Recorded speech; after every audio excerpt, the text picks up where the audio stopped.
Harihi Om. Shri Gurubhyo Namaha.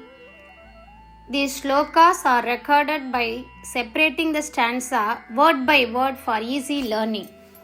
Please share your feedback in the comment.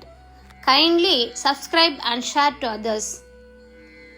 Om Namo Bhagavate Vasudevaya. Om Namo Narayanaya. Shloka 5. O sir, is it that you are sent by the heartless Krishna for the sake of his parents? Where is he, the beloved one of the beautiful women of the city? O Lord, O Hari, protect us. Who among us women can forget the embrace of the nectarine form, the kisses of intense love, and the playful words of the beloved one? தசகம் 76 ஸ்லோகம் 5 எளிய அர்த்தம். ஓ ஐயா, இதேமற்ற கிருஷ்ணன் தன் பெற்றோருக்காக உன்னை அனுப்பினானா? நகரத்து அழகிய பெண்களின் பிரியமானவன் எங்கே? ஓ இறைவா, ஓ ஹரியே, எங்களை காப்பாற்றும். ஐயோ, அமிர்தமயமான திருமேனியின் அணைப்பையும் தீவிர அன்பின் முத்தங்களையும் பிரியமானவனின் விளையாட்டுத்தனமான வார்த்தைகளையும் எங்களில் எந்த பெண் மறக்க முடியும்? 5. അല്ലയോ ഭഗവാൻ, ഹൃദയമില്ലാത്ത കൃഷ്ണൻ അവന്റെ മാതാപിതാക്കൾക്ക് വേണ്ടി അങ്ങയെ അയച്ചതാണോ? നഗരത്തിലെ സുന്ദരിമാരുടെ പ്രിയപ്പെട്ടവൻ എവിടെയാണ്? അല്ലയോ നാഥ, അല്ലയോ ഹരേ, ഞങ്ങളെ രക്ഷിക്കണമേ. അയ്യോ, അമൃതരൂപത്തിന്റെ ആലിംഗനവും തീവ്രമായ സ്നേഹത്തിന്റെ ചുംബനങ്ങളും പ്രിയപ്പെട്ടവന്റെ കളങ്കമില്ലാത്ത വാക്കുകളും ഞങ്ങളിൽ ഏത് സ്ത്രീക്കാണ് മറക്കാൻ കഴിയുക? ശ്രീമൻ നാരായണീയം ദശകം 76 ശ്ലോക 5.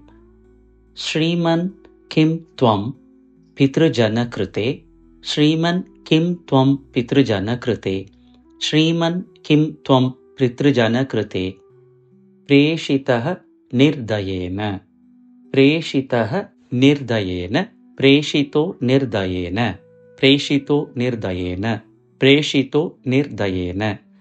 ശ്രീമൻ കിം ത്വം പിതൃജന കൃതേ പ്രേതിഷോ നിർദയേന, ശ്രീമൻ കിം ത്വം പിതൃജന കൃതേ പ്രേഷിതോ നിർദയേന, ശ്രീമൻ കിം ത്വം പിതൃജന കൃതേ പ്രേഷിതോ നിർദയേന.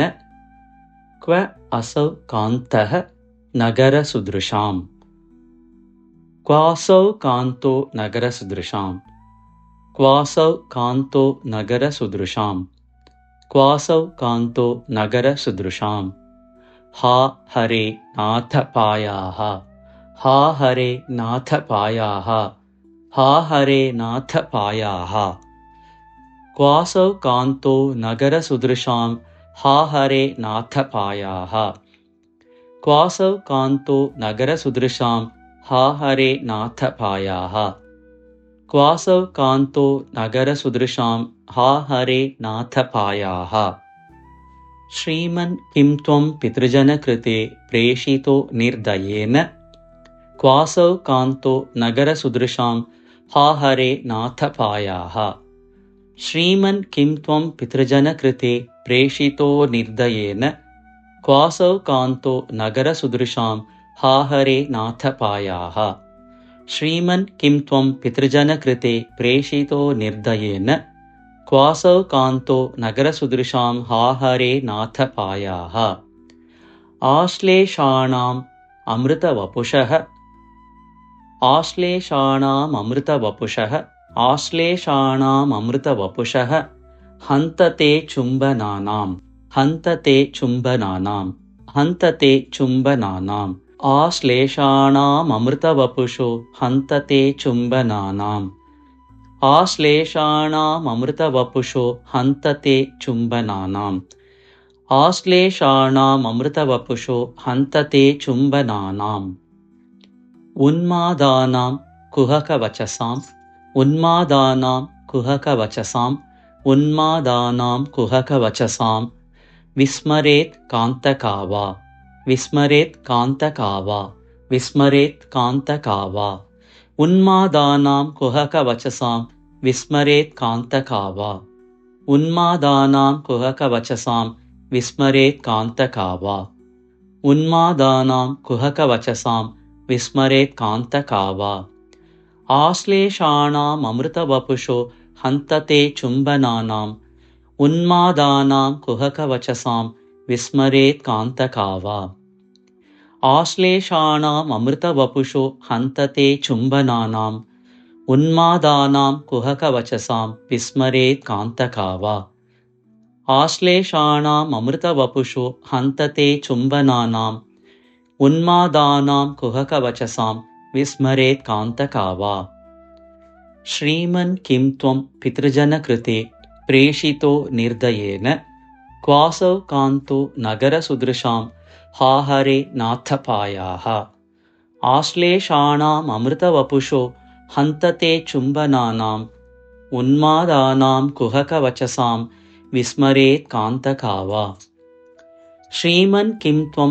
पितृजनकृते प्रेषितो निर्दयेन क्वासौ कान्तो नगरसुदृशां हा हरे नाथपायाः आश्लेषाणाममृतवपुषो हन्तते चुम्बनानाम् उन्मादानां कुहकवचसां विस्मरेत् कान्तका वा श्रीमन् किं त्वं पितृजनकृते प्रेषितो निर्दयेन क्वासौ कान्तो नगरसुदृशां हा हरे नाथपायाः आश्लेषाणाममृतवपुषो हन्तते चुम्बनानाम् उन्मादानां कुहकवचसां विस्मरेत् कान्तका वा श्रीमन् किं त्वं पितृजनकृते प्रेतिषो निर्दयेन क्वासौ कान्तो नगरसुदृशां हा हरे नाथपायाः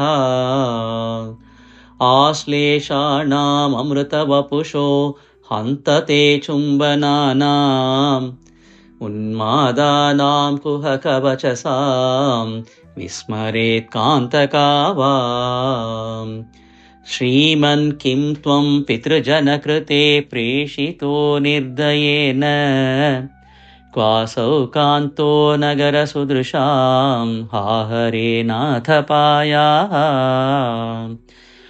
आश्लेषाणाममृतवपुषो हन्तते चुम्बनानाम् उन्मादानां कुहकवचसां विस्मरेत् कान्तका वा